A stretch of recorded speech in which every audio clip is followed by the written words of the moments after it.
नमस्कार, जावेद तांबुळे ऑफिशियल या युट्यूब चॅनलवर आपल्या सर्वांचं पुन्हा एकदा स्वागत आहे.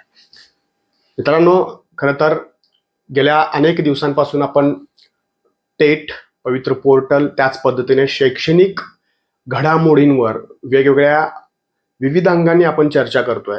यामध्ये विविध शैक्षणिक जे वेगवेगळे उपक्रम घेणारे शिक्षक आहेत त्यांच्या मुलाखती असतील, त्याच पद्धतीने पवित्र पोर्टल आणि जी शिक्षक भरती सुरू आहे त्या संदर्भात अपडेट देण्याचं काम आपण आपल्या चॅनलच्या माध्यमातून करत असतो. खरं तर आपल्याला कल्पना आहे की शिक्षक भरतीसाठी जी शिक्षक अभियोग्यता व बुद्धिमत्ता चाचणी 3 ही परीक्षा आता येऊ घातलेली आहे. 24 मे पासून ही परीक्षा सुरू होणार आहे आणि यासाठी सर्व जे उमेदवार आहेत, बीएड उमेदवार आहेत, ज्यांनी दुसरी टेट सुद्धा दिलेली आहे, पहिली टेट सुद्धा दिलेली आहे, ते सुद्धा यामध्ये तयारीला लागलेले आहेत आणि या टेटची तयारी करण्यासाठी सर्वजण अभ्यास करतायत. काही जणांचा अभ्यास पूर्ण झालेला असेल अशी अपेक्षा आहे. खरं तर मी या अगोदर सुद्धा तुम्हाला टेट परीक्षेला नेमकं काय जास्त प्रमाणात अभ्यास करायला हवं हे मी आधी सुद्धा सांगितलेलं आहे. आता आपण व्हिडिओ बनवण्याचे एक विशेष कारण ते म्हणजे टेट परीक्षेसाठी इंग्रजी नेमकं काय असलं पाहिजे, इंग्रजीमध्ये नेमकं काय वाचायला पाहिजे हे अनेकांना माहीत नाही आणि त्यामुळे आपण इंग्लिश या विषयासाठी जे 15 मार्क आपल्याला येणार आहेत, 15 प्रश्न आहेत, 15 मार्काचं जे इंग्लिश असणार आहे त्यामध्ये नेमकं काय असणार आहे आणि त्या 15 मार्कासाठी काय तयारी करावी लागणार आहे हे मी तुम्हाला आता थोडक्यात या व्हिडिओच्या माध्यमातून सांगणार आहे. तत्पूर्वी तुम्ही जर चॅनलवर नवीन असाल तर आत्ता चॅनलला सबस्क्राईब करा. खरं तर तत्पूर्वी काही थोडक्यात माहिती मी तुम्हाला या संदर्भात अपडेट देऊ इच्छितो. परीक्षा पुढं जाणार की नाही जाणार असा संभ्रम आजही अनेक उमेदवारांच्या मनामध्ये आहे. तर मित्रांनो, परीक्षा पुढे जाण्याची शक्यता ही फारशी नाहीये, कारण मी या अगोदर सुद्धा तुम्हाला सांगितलेलं आहे की परीक्षा पुढे जाण्याची शक्यता फार कमी आहे. याचं कारण कालच परीक्षा परिषद यांच्या वतीनं एक पत्र काढण्यात आलं. त्या पत्रामध्ये NCL संदर्भात ते पत्र आहे, नॉन क्रिमिलियर साठी ते पत्र आहे. म्हणजे ज्यांनी नॉन क्रिमिलियर काढायला अर्ज केलेला आहे त्यांच्याकडे टोकन आहे, त्या टोकनच्या आधारे ते अर्ज करू शकतात. याचा अर्थ असा आहे, जर आपण याचा नीट विचार केला तर सरळ याचा अर्थ असा आहे की तुमची परीक्षा पुढे जाणार नाही. जे काय ठरलेलं शेड्यूल आहे त्या शेड्यूलमध्ये परीक्षा होण्याची शक्यता आहे आणि IBPSचा आपला मागचा अनुभव पाहता ते परीक्षा पुढं त्यांचं शेड्यूल ठरलेलं असतं, त्यामुळे ते पुढे घेण्याची शक्यता फार तशी कमी आहे. त्यामुळं परीक्षा पुढं जाईल नाही जाईल या सगळ्या संभ्रमामध्ये आपण राहून आपल्या अभ्यासाकडे दुर्लक्ष करण्यापेक्षा मला वाटतंय परीक्षा त्याच तारखेला होईल या अर्थानं आपण अभ्यास करणं कितीही योग्य राहील, कधीही योग्य राहील. त्यामुळं तुम्ही सर्वांनी त्या अनुषंगानं तयारी करावी अशी माझी अपेक्षा आहे आणि तुम्ही करत असाल. खरं तर आता टेट 2025 म्हणजे शिक्षक अभियोग्यता आणि बुद्धिमत्ता चाचणी टेट 2025. आता या 2025 मध्ये हे जे इंग्लिश आहे या इंग्लिशला 15 मार्क्स जे येत आहेत त्यामध्ये नेमकं काय असलं पाहिजे हे तुम्हाला मी सांगतोय आणि आपण काय केलं पाहिजे. आता याच्यामध्ये जास्त इतर ग्रामरचे टॉपिक नसतात. इथं तुमचं इंग्रजी भाषेचं तुमच्याकडं ज्ञान किती आहे, इंग्रजी भाषेचं कौशल्य तुमच्याकडे किती आहे ते या ठिकाणी तपासलं जातं. मग याच्यामध्ये तुम्हाला सिमिलर वर्ड्स माहिती असणं गरजेचं आहे. येतं बघा, करेक्टली स्पेल्ड वर्ड, म्हणजे हा प्रश्न 100% असतो. 100% असतो म्हणजे असतो. त्या ठिकाणी प्रूव्हर्ब असतात, त्यानंतर वन वर्ड सबस्टिट्यूशन याच्यावर सुद्धा प्रश्न असतो, त्यानंतर आयडोमॅटिक एक्सप्रेशन असतात, सिमिलर वर्ड म्हणजे आता म्हटलं की समानार्थी शब्द, अपोजिट वर्ड्स, विरुद्धार्थी शब्द याच्यावर प्रश्न असतात, डायरेक्ट इनडायरेक्ट याच्यावर प्रश्न एखादा असेल किंवा नसेल. पण लक्षात घ्या, हा जो स्पॉट द एरर म्हणजे फाइंड द एरर हा जो टॉपिक आहे हा 100% असतो आणि या टॉपिकमध्ये हा टॉपिक इन्क्लूड असतो, हा टॉपिक इन्क्लूड असतो, हा टॉपिक सुद्धा असतो आणि हा टॉपिक सुद्धा असतो. याच्यामध्ये पार्ट्स ऑफ स्पीचचा सुद्धा टॉपिक इन्क्लूड असतो. Noun, pronoun, adjective, adverb, preposition, conjunction, interjection ह्या सगळ्या ज्या पार्ट्स ऑफ स्पीचचे घटक आहेत ते सगळे या फाइंड द एरर किंवा स्पॉट द एरर या टॉपिकमध्ये असतात. त्यामुळं हे करण्यासाठी तुम्हाला ह्या टॉपिकची सुद्धा तयारी करावी लागते. डायरेक्ट इनडायरेक्ट स्पीच असेल, चेंज द व्हॉइस, जे ऍक्टिव्ह व्हॉइस पॅसिव्ह व्हॉइस आहेत ते आर्टिकल्स. मला अपेक्षा आहे, म्हणजे असं गृहीत धरूयात आपण की आपण भावी शिक्षक होणार आहोत. त्यामुळं हे जे आर्टिकल्स आहेत, 2 प्रकारचे आर्टिकल्स आहेत. प्रकार 2च आहेत आर्टिकलचे. काही जण म्हणताय की 3. मुळात मुख्य प्रकार 2 आहेत, एक डेफिनाइट आर्टिकल आणि एक इनडिफिनाइट आर्टिकल. आता डेफिनाइट आर्टिकल मध्ये आपल्याला माहिती आहे की त्यामध्ये द चा समावेश होतो, आणि इनडिफिनाइट आर्टिकल म्हणजे या ठिकाणी डेफिनाइट आणि इनडिफिनाइट याच्यामध्ये द चा समावेश होतो, आणि याच्यामध्ये पुन्हा अ आणि अँडचा समावेश होतो. आता हे अ, अँड आणि द हे साधारण आपण इयत्ता 5वी 6वी पासून शिकत आलेलो आहे. त्यामुळं हा टॉपिक सगळ्यांचा परफेक्ट असेल. मात्र हा जो फाइंड द एरर हा टॉपिक आहे त्याच्यामध्ये हे आर्टिकलचे प्रश्न असतात, आणि आर्टिकलचा सुद्धा एखादा प्रश्न त्या ठिकाणी टेट परीक्षेला असतो. आपण त्या अनुषंगाने कशा पद्धतीचे प्रश्न असतात ते आपण पाहणार आहोत. मात्र हे टॉपिक तुम्हाला येतात असं गृहीत धरून आता आपण पहिल्यांदा जो सुरुवातीलाच टॉपिक पाहणार आहोत तो म्हणजे फाइंड द एरर, म्हणजे स्पॉट द एरर. वाक्यामध्ये नेमकं स्पॉट एरर कुठं आहे. आता अनेकांना या फाइंड द एरर मध्ये अनेकांना अडचणी येतात, अनेकांना येतात. त्यामुळे ते नेमकं कशा पद्धतीनं शोधायचे आहेत ते आपण त्या ठिकाणी पाहायचं आहे. तर मित्रांनो, आपल्याला या पद्धतीनं हे टॉपिक जर आपण केले तर निश्चितपणानं एक चांगला स्कोर जो आहे, आपल्याला जर इंग्लिशला सुद्धा चांगले मार्क्स पडले तर आपला एक चांगला स्कोर त्या ठिकाणी होऊन जातो. बाकी तुम्ही रिझनिंग आणि मॅथ्स चांगलं करत असाल त्यामुळे काही अडचण नाही. आता आपण पुढं त्या ठिकाणी जायचं आहे की नेमकं स्पॉट द एरर मध्ये नेमके काय प्रश्न आहेत ते आपल्याला पाहायचं आहे.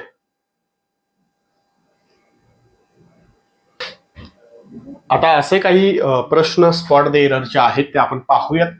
बघा, tea which I am drinking is hot, no error. आता बघा, इथं पहिला जो एरर तो टी ला दाखवलेला, दुसरा which I am drinking 2, is hot 3, आणि नो एरर या ठिकाणी 4. आता जर तुम्ही इथं हे सगळे जे प्रश्न आहेत, 5-6 प्रश्न आहेत, ते आर्टिकलवर डिपेंड आहेत, आर्टिकलवर. आता ह्या आर्टिकलवर डिपेंड असताना नेमकं आता इथं आर्टिकल बघा काय नेमकं कुठे येत आहे. Tea which I am drinking is hot, no error. एकच मिनिट तुम्हाला वेळ घ्या आणि तुम्ही नेमकं यामध्ये कुठल्या नंबरला एरर आहे ते तुम्ही सांगा बघू.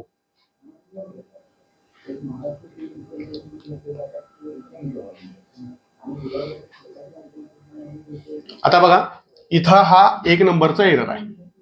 इथं टीला इथं एरर आहे. आता का?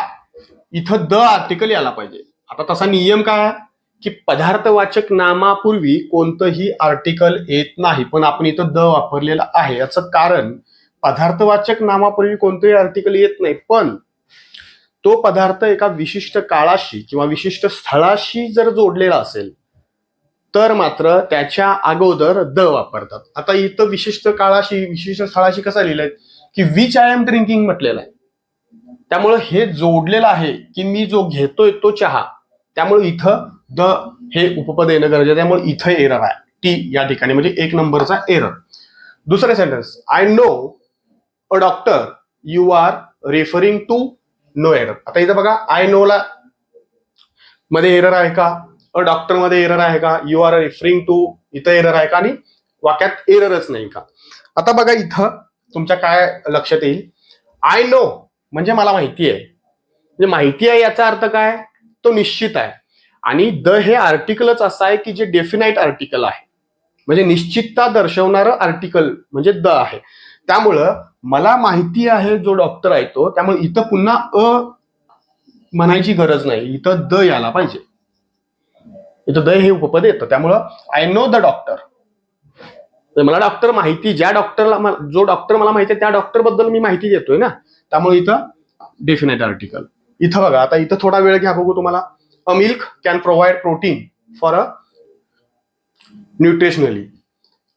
सांगा, तुम्हाला हे लगेच समजणार. बघा काय येणार, अ मिल्क. आता हे काय पदार्थवाचक शब्द आहे, आणि पदार्थवाचक शब्दापूर्वी आर्टिकल आपण वापरत नाही. मात्र इथं बघा, इथं टी पदार्थवाचक शब्द आहे पण इथं द वापरलं होतं. पण इथं मिल्क हा जरी पदार्थवाचक शब्द असला तरी त्याचा कुठल्याही स्थळाशी किंवा काळाशी संबंध जोडलाय का, तर अजिबात जोडले नाही. तर काळाशी संबंध जोडलेला होता, इथं जोडलेला आहे का, तर जोडलेलं नाही. त्यामुळे हे जे आहे ते उपपद इथं येत नाही. इथं सरळ milk can provide protein for a nutritionally balanced diet अशा पद्धतीनं. पुढचं बघा, I went to the temple with my parents, my aunts and my cousins, no error. आता इथं बघा काय एरर असेल सांगा बरं. तर इथं हा द एरर आहे. टेम्पल, स्कूल, चर्च हे जे शब्द आहेत स्थळ दर्शवणारे, त्या शब्दांचा वापर जर प्रॉपर त्याच्या हेतूसाठीच वापरला असेल, म्हणजे टेम्पलचा जो काही हेतू असेल त्याचसाठी जर त्याचा वापर झाला असेल तर मात्र त्याच्या अगोदर कोणतंही उपपद येत नाही. त्यामुळं हे द उपपद या ठिकाणी येणार नाही. तर इथं एरर आहे 1 नंबरच्या याच्यामध्ये. पुढं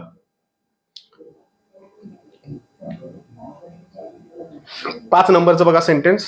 in the background they could hear John laughing and joking loudly. इथं मोठं वाक्य दिलेलं आहे. John was the life and soul of any party.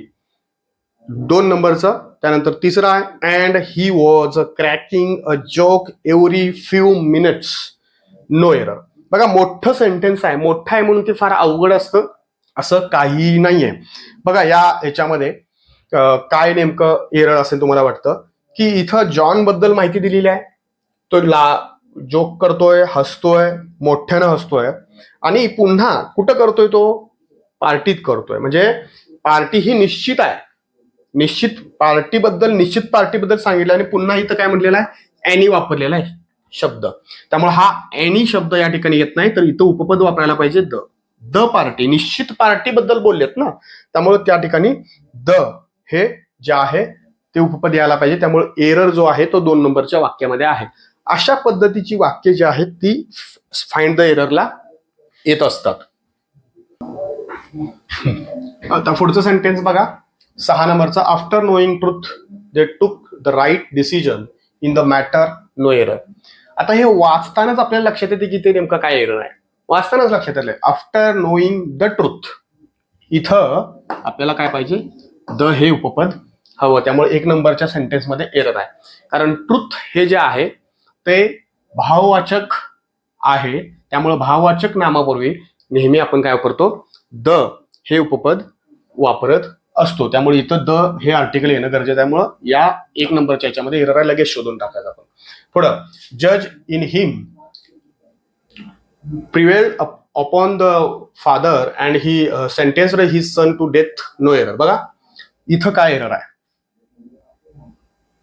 सांगा. आता काय तुम्हाला या ठिकाणी तुम्ही नोटीस करताय, इथं बघा जज म्हटलंय फक्त, इथं द जज. कारण इथं आपण या जजवर जोर देतो. एखादी गोष्ट, एखाद्या नामाचा वापर जर जोर देऊन सांगण्यासाठी जर करत असेल तर त्याच्या अगोदर आपण द हे उपपद वापरतो. आता आर्टिकलचा अभ्यास या अगोदर आपण केलेला आहे. त्यामुळे आर्टिकलचा अभ्यास जर आपला परफेक्ट झाला तर मात्र हे स्पॉट द एरर किंवा फाइंड द एरर फार अवघड नाहीये. I go to the temple as often as I find time, no error. इथं बघा मी टेम्पलचं सांगितलंय. टेम्पल असेल, स्कूल असेल, त्यानंतर प्रिझन असेल, कॉलेज असेल, याच्या अगोदर द उपपद येत नाही जर त्या नामांचा वापर त्याच त्यांच्या अर्थाने वापरला असेल तर टेम्पलचा वापर त्याच अर्थाने केला, त्यामुळे इथं द हे उपपद येत नाही. हा एरर आहे. तर अशा पद्धतीने आपण आर्टिकल या टॉपिक मधले एरर जे आहेत ते आपण शोधू शकतो. लक्षात घ्या. ठीक आहे.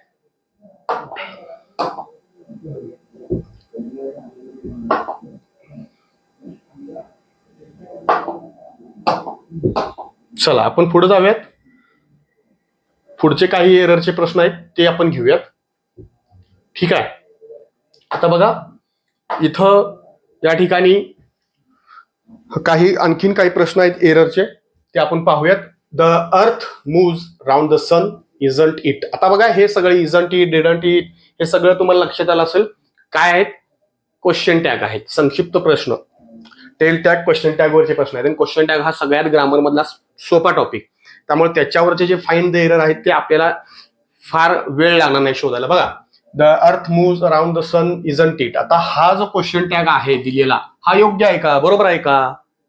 जर या वाक्याला अनुसरून इथून जे सेंटेन्स आहे, इथून हे जे सेंटेन्स आहे, हे जे सेंटेन्स आहे, the earth moves around the सन. आता हे जे सेंटेन्स आहे याचा क्वेश्चन टॅग हा इजंट इट बरोबर आहे का?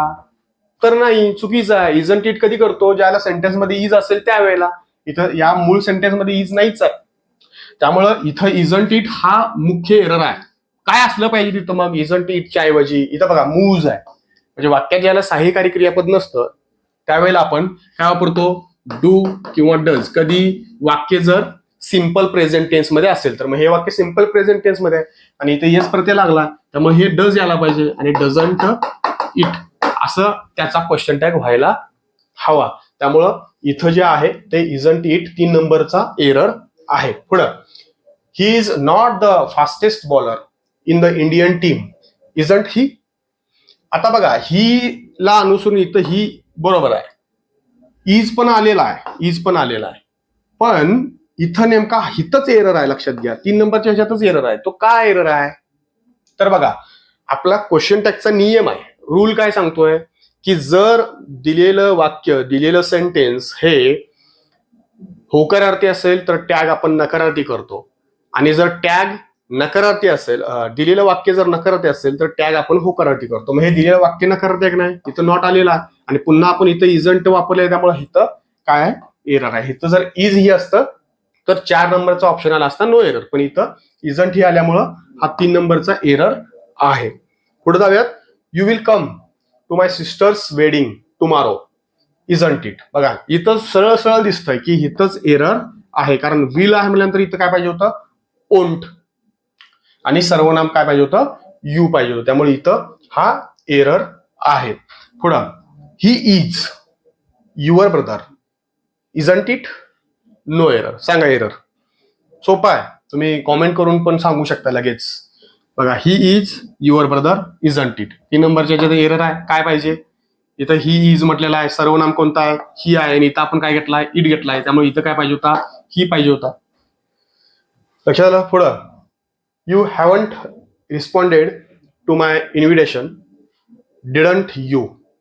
आता बघा, सरळ सरळ इथं इथं हॅव आलेला म्हणजे सहाय्यकारी क्रियापद आहे. मग इथं सहाय्यकारी क्रियापद असताना इथं पुन्हा डीडची वापरायची काय गरज आहे का? नाही आहे, त्यामुळे हा एरर आहे. लक्षात घ्या 3 नंबरच्या सेंटेन्स मध्ये. पुढं, you will come to my party tomorrow, isn't it. इथं बघा, इथं विल आहे, इथं इजंट घेतला, त्यामुळे हा एरर आहे. पुढं, she has not completed her course, isn't it. इथं हॅज आहे आणि इथं काय घेतलेलं आहे? इजंट इट घेतलेला आहे, त्यामुळे हा एरर आहे. इथं हॅज आहे म्हटल्यानंतर इथं सुद्धा काय पाहिजे होतं? हॅज नॉट मध्ये, म्हणजे हॅज शी याचा question tag, she has not completed her course या सेंटेन्सचा जो टॅग आहे तो काय पाहिजे? हॅज. हे सहाय्यकारी क्रियापद घेतलं, त्यानंतर नॉट आहे म्हणल्यानंतर वाक्य होकार, टॅग जो आहे तो होकारार्थी आणि सर्वनाम शी, हॅज शी. हे जर असं सेंटेन्स असतं तर ते पूर्ण वाक्य बरोबर असतं आणि आपण मग चौथा पर्याय घेतला असता, पण इथं चुकलेला. The collector visits the office regularly, isn't it. The collector visits, visits आहे, कुठं सहाय्यकारी क्रियापद दिसतं का या सेंटेन्स मध्ये? दिसत नाही, तरी पण इथं इजंट इट केलेलं आहे त्यांनी. लक्षात आलं का? इथं व्हिजिट्स आहे नंतर काय वापरायला पाहिजे होतं? डझंट वापरायला पाहिजे होता, पण त्यांनी वापरलेलं नाही. ठीक आहे, ओके. लक्षात आले एरर कशा पद्धतीने असतात? मला वाटतं तुम्हाला एररवर बऱ्यापैकी आता समजलं असेल. तर आपण आणखीन काही प्रश्न आहेत का बघा खाली. You have prepared well for the examination, isn't it. इथं बघा, इथं हॅव आलेला आहे आणि इथं काय दिलेलं आहे? इजंट दिलेला आहे, म्हणजे हा काय आहे? एरर आहे. 3 नंबरचा एरर आहे. You have been working very hard for the past 2 years. सरळ सरळ इथं पण बघा, इथं काय दिलेलं आहे, इथं हाय हॅव आणि इथं इजंट इट दिलेलं, म्हणजे हा एरर आहे. म्हणजे क्वेश्चन टॅगचे जर प्रश्न फाइंड द एरर साठी आले तर ते अतिशय सोपे जातात. आर्टिकलचा तुमचा बऱ्यापैकी अभ्यास असेल तर ते सुद्धा तुम्हाला फाइंड द एरर मध्ये काय अडचण आणणार नाहीत. मात्र आणखीन काही चेंज द व्हाईस असेल, डायरेक्ट इंडायरेक्ट स्पीच असेल, त्याच्यावर सुद्धा हे फाइंड द एररचे प्रश्न असतात. ते सुद्धा आपण पुढच्या लेक्चरमध्ये आपण पाहणार आहोत. पण मला आता वाटतं की फाइंड द एरर हा टॉपिक तुम्हाला बऱ्यापैकी कळला असेल. आणखीन काही प्रश्न आपण घेऊन जे परीक्षेला 2022ला आलेले होते त्यामधले काही प्रश्न घेऊन आपण तुम्हाला फाइंड द एररचे नेमके कशा पद्धतीनं शॉर्ट ट्रिक मध्ये कसे शोधायचे ते तुम्हाला निश्चितपणाने पुढच्या लेक्चरमध्ये सांगितलं जाईल. मात्र इंग्लिशसाठी जास्त वेळ द्यायला हवा असं काही नाही. बेसिक थोडं तुम्ही केला. मात्र एक आहे, इंग्लिशचं भाषेचं जे तुमच्याकडे असणारं कौशल्य आहे, तुमच्याकडे असणारं ज्ञान आहे, त्याच्यावर आधारित ते प्रश्न असतात, लक्षात घ्या. आणि याच्यामध्ये सगळ्यात महत्वाचं काय आहे की तुम्ही वाचन पाहिजे. म्हणजे तुमचं वन वर्ड सबस्टिट्यूशन तुम्हाला करायचं असेल तर वन वर्ड सबस्टिट्यूशन सगळे तुम्हाला वाचले पाहिजेत. जवळजवळ जेवढे सिमिलर आणि अपोजिट वर्ड्स आहेत ते तुम्हाला वाचून काढले पाहिजेत. तर तुम्हाला ते 15 मार्क्स जे आहेत ते तुम्हाला सहज मिळून जातील. अदरवाईज तिथं मार्क तुमच्या अपोजिट सिमिलर मध्ये जातील. मिसपेल्ट तिथं जे आहे तिथं तुम्हाला मार्क मिळून जातील जर तुमचं बऱ्यापैकी इंग्लिश चांगलं असेल तर त्या स्पेलिंग मिस्टेकच्या ठिकाणी तुम्हाला मार्क मिळून जातात. जर तुम्हाला स्पेलिंग जमत असेल एखाद्या शब्दाचं लिहायला वगैरे तरी काय अडचण नाही, तिथं मार्क मिळतात. पण फाइंड द एरर की जिथं आपल्याला हक्काचे मार्क आहेत ते मिळवायलाच पाहिजे. इतर ग्रामरचे टॉपिक आहेत ते आपल्याला मार्क त्या ठिकाणी मिळवायचे आहेत. तुम्हाला त्यानंतर मी आता चेंज द व्हाईस मध्ये कशा पद्धतीने एरर असतात ते तुम्हाला निश्चितपणानं पुढच्या टॉपिकमध्ये सांगेन. हा व्हिडिओ कसा वाटला कॉमेंट करून नक्की सांगा. काही अपडेट हवे असतील तर ते सुद्धा, काही प्रश्न असतील तर ते सुद्धा कॉमेंट करा. व्हिडिओ आवडल्यास शेअर करायला विसरू नका आणि पुढचा व्हिडिओ पाहायला विसरू नका. आणि जे कोण नवीन असतील त्यांनी सबस्क्राईब करायला काही हरकत नाही. थांबूयात, पुन्हा नवीन व्हिडिओ सोबत भेटूयात. धन्यवाद.